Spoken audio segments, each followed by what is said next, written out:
கம்யூனிஸ்ட்லாம் தயவு செய்து சொல்லாதீங்க மாலதி. சவுப் சட்டை போட்டவங்களாம் கம்யூனிஸ்ட் இல்லை, முடி நரைச்சவங்களாம் மூத்த பத்திரிகையாளர் இல்லை, புரியுதா? கோவனெல்லாம் கம்யூனிஸ்ட்னு சொல்லாதீங்க, தயவு செய்து நீங்கள் சொல்லாதீர்கள்.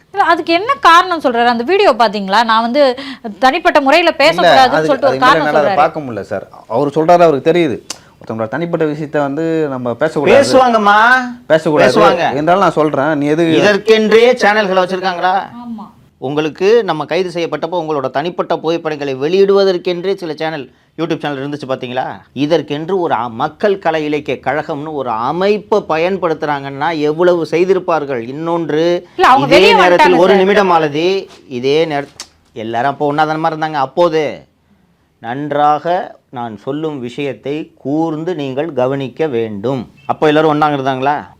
அதிமுக ஆட்சிக்கு அவப்பெயர் ஏற்படுத்த வேண்டும் என்பதற்காகவே பல்வேறு போராட்டங்களை திமுக தூண்டிவிட்டது என்று அதிமுக பொதுச் செயலாளர் திரு பழனிசாமி பலமுறை சொல்லியிருக்கிறாரா? யாரும் அதை சீரியஸாக எடுத்துக்கல.